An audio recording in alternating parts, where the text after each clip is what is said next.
నమస్తే. Welcome to hit TV. నేను మీ మాధురి. ఈరోజు మనతో పాటు ఉన్నారు ఐకాన్ ఆస్ట్రాలజర్ గట్టుపల్లి సురేష్ బాబు గారు. నమస్తే సార్. జై శ్రీమన్నారాయణ. గురూజీ, మనకి ద్వాదశ రాశులు, మనం షష్టగ్రహ కూటమి గురించి మాట్లాడుకుంటున్నాం.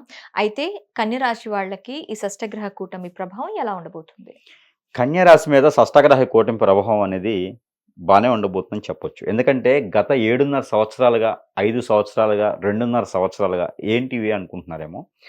ఈ శనిగ్రహ ప్రభావితం వల్ల, ఈ బుధగ్రహ ప్రభావితం వల్ల, రాహుగ్రత ప్రభావితం వల్ల, రాహువు, కేతువు, బుధుడు, శని ఈ గ్రహాలు ఏవైతే ఉన్నాయో ఇవన్నీ కూడా ఒకటెమ్మటి ఒకటి కన్యా రాశి వారి మీద అశుభ దృష్టి చూపిస్తుంది. ఓహ్! అంటే శుభ దృష్టి చూపించేటువంటి గ్రహం తక్కువ పర్సంటేజ్ ఉండి, అశుభ దృష్టి చూపించేటువంటి గ్రహం పర్సంటేజ్ ఎక్కువ ఉంటుంది. పర్సంటేజ్ అంటే ఒక్కొక్క గ్రహానికి 360 డిగ్రీలు ఉంటాయి. అది స్థాన మార్పిడి వల్ల దాని డిగ్రీస్ తగ్గుతూ వెతుకుతూ ఉంటాయి అన్నమాట. అలానే ఈ గ్రహ కూటమి వలన కన్యా రాశి వారికి కూడా అనుకూలంగా ఉండడానికి ఎక్కువ ఆస్కారాలు కనబడుతున్నాయి. అంటే ఈ షష్టగ్రహ కూటమికి మునుపట 6 మాసాల ముందు నుంచే కన్యా రాశి వారి మీద కొన్ని గ్రహాల అశుభ దృష్టి బాగుండడం వల్ల కొంతమేర బాగుందని చెప్పొచ్చు. 30 సంవత్సరాలు దాటిన వారికి, 40 సంవత్సరాలు దాటిన వారికి కూడా పెళ్ళిళ్ళు అయ్యేటువంటి ఆస్కారం, అదృష్టం కూడా ఉంటుంది. అలానే ఈ షష్టగ్రహ కూటమి నుంచి ఇంకొంచెం అదృష్టం ఉండేలా కనపడుతుంది. అయితే వీరికి దురదృష్టం ఏందో ముందు చెప్పుకుందాం.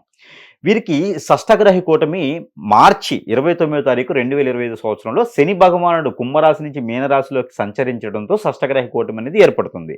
ఈ షష్టగ్రహ కూటమి వల్ల కన్యా రాశి వారికి దురదృష్టం ఏంటంటే, ఇంట్లో కన్యా రాశి వారి యొక్క ఇంట్లో పెద్దవారు ఎవరైనా ఉంటే వారికి ఆరోగ్య సమస్యలు ఉండడం, వారు కర్కాటక రాశి కానీ, వారు కుంభరాశి కానీ అంటే పెద్దవారు, అలానే ధనుసు రాశి, మకర రాశి వారు ఎవరైనా పెద్దవారు ఉంటే వారికి ఆరోగ్య సమస్యలు వచ్చేదానికి ఎక్కువ ఆస్కారం కనబడుతుంది. అంటే ఇప్పుడు కన్యా రాశి వారి ఇంట్లో కనుక అలాంటి వారు ఉంటే కన్యా రాశి వాళ్ళని బయటకు దొబ్బేయాలి అని అర్థం. బయట ఉండడం వలన మంచి జరుగుతుంది అని. అలా చేయకూడదు. అలా చేయకుండా ఇంట్లో ఉన్నప్పటికీ కూడా చిన్న చిన్న పరిహారాలు చేసుకుంటే సరిపోతుంది. మనం చెప్పాం కదా కన్యా రాశి వాళ్ళు ఉన్నారు, ఎవరు వెతికిదేసి వాళ్ళని బయటకు పంపించేస్తారన్నమాట. మీరు వద్దురా బాబు వెళ్ళిపోండి అని. ఎందుకంటే వాళ్ళ ఆరోగ్యం చెడిపోతుంది అంటారు కదా, అందుకోసం. అలా కాకుండా వీరికి కొంతమేర పరిహారాలు చేసుకుంటే సరిపోతుంది. అందుకని మనం ఏంటంటే ఏ రాశి వారికి ఏంటి అనేది చెప్పకుండా కట్టే, కొట్టే, తెచ్చే అని చెప్తాం అనమాట. ఇలాగా వివరించి చెప్పడం ద్వారా ఏంటంటే వాళ్ళని ఎడంగా పెట్టడం, వాళ్ళని అంటురాని వాళ్ళని చేయడం చేస్తూ ఉంటారు. అయితే ముఖ్యంగా ఇంకో విషయం ఏంటంటే, ఈ కన్యా రాశి వారికి ఆర్థిక స్థితిగతులు కొంతమేర బాగున్నాయి అని చెప్పవచ్చు. ఎంత ఎదిగినా కన్యా రాశి వారికి ఎక్కడో దగ్గర సహాయం కావాల్సిందే ఖచ్చితంగా. వీరి దగ్గర నుంచి సలహాలు తీసుకోవాల్సిందే ఖచ్చితంగా. కన్యా రాశి వారు సలహాలు ఇచ్చినా చాలా అదృష్టంగా ఉంటుంది ఎదుటి వాళ్ళకి, కానీ వారికి వారిగా సంపాదించుకోలేరు, వారికి వారిగా నిలబడలేరు. ఎందుకంటే వీరికి ఒక సహాయం అనేది ఉంటే ఖచ్చితంగా వీరు ఒక స్థాయికి వెళ్ళేదానికి ఆస్కారం ఉంది.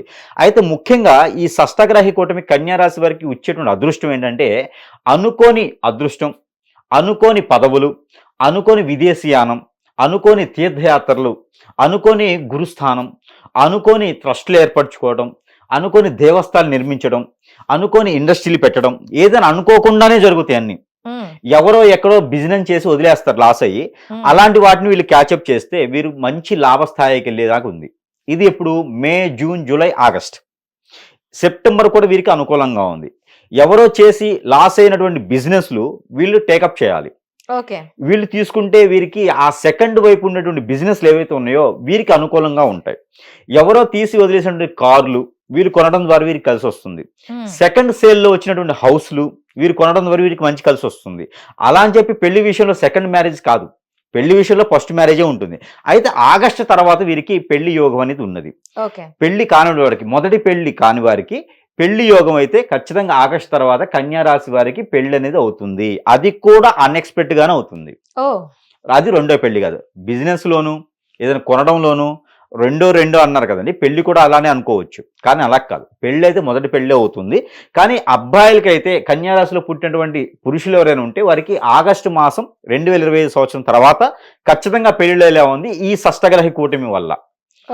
అలానే కన్యా రాశిలో పుట్టినటువంటి స్త్రీలకు ఎవరైతే ఉన్నారో వారికి నవంబర్ మాసం తర్వాత ఖచ్చితంగా మ్యారేజ్ అయ్యేలా ఉంది. కాబట్టి వారి యొక్క అమ్మగారి తరపున వచ్చేటువంటి సంబంధాలు ఏవైతే ఉన్నాయో అవి వీరికి కుదిరేలా ఉన్నాయి. కాబట్టి ఆ మార ప్రయత్నం చేయాలి. ఈ కన్యా రాశి వారికి నరదిష్టి నరప్రభావం కూడా ఎక్కువ కనబడతా ఉంది. శత్రు కూడా ఎక్కువగా ఉన్నారు. వీరి పక్కనే ఉండి వెన్నుపోటు పొడుస్తారు. ఎలా అంటే మనకి 'బాహుబలి' మూవీ తీసుకుంటే ఆ కట్టప్ప. హీరోని కట్టప్ప పొడుస్తారు కదా, అలానే కన్యా రాశి వారికి వారి పక్కనే ఉన్నవారే శత్రువులు. బయట వారు ఎవరో కాదు, వారితో ఉన్నటువంటి వారే శత్రువులు. కాబట్టి వీరికంటూ ఒక పేజ్, వీరికంటూ ఒక వినాదం పెట్టుకొని ఎవరి సలహాలు తీసుకోకుండా వీరికి వీరిగా ముందడుగు వేయడం ద్వారా ఇంకొక 10 మందికి ఉపాధి ఇచ్చేలా ఉంటారు. కాబట్టి అన్ని రంగాలు, మనం అనుకున్నటువంటి అన్ని రంగాలు కూడా ఇంకా వీరికి కలిసి రావాలి. ఆర్థిక స్థితిగతులు, విదేశీయానం, అలానే జాబుల వెసులుబాట్లు అన్ని రకాలుగా బాగుండాలి. 10 మందికి సలహాదారుడుగా ఉండాలి. అన్ని రకాలు బాగుండాలంటే కొంతమేర వీరికి గ్రహాల రీత్యా వెసులుబాటు కలగాలి అనుకుంటే కనుక ఈ షష్టగ్రహ కూటమిలో అన్ని గ్రహాలు కూడా వీరికి అనుకూలంగా ఉన్నాయి.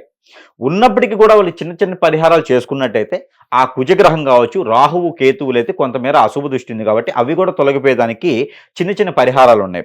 పరిహార నిమిత్తం మర్చిపోయి ఇంకొకటి, కన్యా రాశి వారికి కలిసి వచ్చేటువంటి కలర్, వీరికి సంవత్సరం మొత్తం కూడా కలిసి రావాలి. ఈ షష్టగ్రహ కూటమి కూడా వీరికి అనుకూలంగా ఉండాలి అనుకుంటే కనుక ఈ షష్టగ్రహ కూటమి ఏర్పడింది. ఈ షష్టగ్రహ కూటమి వల్ల అశుభ దృష్టి కూడా శుభ దృష్టిగా మలుచుకునేందుకు గ్రహాలన్నీ కూడా వీరికి నలుపు, బ్లూ కలర్, అలానే వీరికి నలుపు, బ్లూ కలర్, వైట్, అలానే ఆరెంజ్ కలర్ వీరికి సంవత్సరం మొత్తం కూడా చాలా అనుకూలంగా కనపడతాయి. కావున ఈ కలర్స్ వీరు ఏదైనా మంచి పని కోసం, ఏదైనా ఆర్థిక పరమైనటువంటి విషయాల కోసం, జాబులో ఏదైనా ప్రమోషన్స్ కోసం, ఏదైనా బిజినెస్ విషయాలు మాట్లాడడానికి వెళ్ళడం కోసం ఈ కలర్స్ ధరించి వెళ్ళడం ద్వారా వీరికి మంచి జరిగేదానికి ఎక్కువ ఆస్కారం కనబడుతుంది.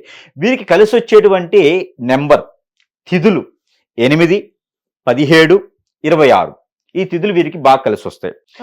మరొకటి ఏంటంటే వీరికి 4 నెంబర్ కూడా వీరికి బాగా కలిసి వస్తుంది. 4 అంటే 13 మళ్ళీ 22 అనుకుంటారేమో, ఓన్లీ 4 అనేది వీరికి బాగా కలిసి వస్తుంది. ఏ మాసంలో సరే ఈ తిథులు కానివ్వండి, ఈ నెంబర్ వచ్చేలా కానివ్వండి వీరికి బాగా కలిసి వచ్చేలా ఉంటుంది. కాబట్టి ఈ సంవత్సరం మొత్తం కూడా ప్రయత్నం చేయొచ్చు. ఈ షష్టగ్రహ కూటమి కూడా వీరికి అనుకూలంగా మారుతుంది. గ్రహాలన్నీ కూడా వీరు చేయవలసినటువంటి పరిహారం, కందులు కిలోంపావు, అలానే పచ్చ పెసలు కిలోంపావు, బఠానీలు కిలోంపావు. బఠానీ అంటే మనకి అక్కడక్కడ పానీపూరి బళ్ళల్లో ఉంటాయి బఠానీస్ అని, ఆ వైట్ కానీ బ్రౌన్ కానీ బఠానీస్ 1 కిలోంపావు. ఈ 3 కూడా వీరు పౌడర్ చేసి ఆ పౌడర్కి తగ్గట్టుగా నీరు పోసేసి నవగ్రహాలకి అభిషేకం చేయటం, లేదా కుమారస్వామికి అభిషేకం చేయటం, లేదా అక్కడ ఉన్నటువంటి వినాయక స్వామి వారికి అయినా సరే వీరు అభిషేకం చేయొచ్చు. లేదా రావి చెట్టు, వేప చెట్టు మొదట్లో పోయొచ్చు. లేదంటే వారికి దానిమ్మ చెట్టు దగ్గర కూడా మొదట్లో పోసేదానికి ఉన్నది కాబట్టి పోయొచ్చు. ఇది వీరు గురువారం కానీ శనివారం కానీ చేస్తే మంచిది.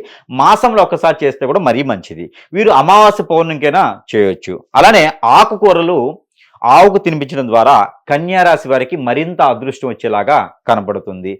వీరు శివాలయంలో ఏదైనా సోమవారం కానీ గురువారం కానీ అభిషేకం చేస్తే కూడా వీరికి మంచి అవకాశాలు కనపడతాయి. ఆ నరదిష్టి నరప్రభావం కూడా వీరికి పోతుంది. ఇది ప్రతి మాసంలో కూడా వీరు చేయొచ్చు. ఏదైనా ఒక బుధవారం రోజున విష్ణు ఆలయంలో పులిహోర నైవేద్యంగా సమర్పించినా కూడా వీరికి మంచి జరుగుతుంది. కాబట్టి ఇలాంటి చిన్న చిన్న పరిహారాలు చేసుకొని ఈ షష్టగ్రహ కూటమి నుంచి ఏర్పడేటువంటి అశుభ దృష్టి కూడా శుభ దృష్టిగా మలుచుకొని కన్యా రాశి వారికి కూడా బాగుంటుంది. కాబట్టి ముందడుగు వేస్తే అన్ని రకాలకు అనుకూలంగా ఉంటుంది. కాబట్టి ఇలాంటి చిన్న చిన్న పరిహారాలు చేసుకొని అదృష్టవంతులు అవ్వచ్చు కన్యా రాశి వారు.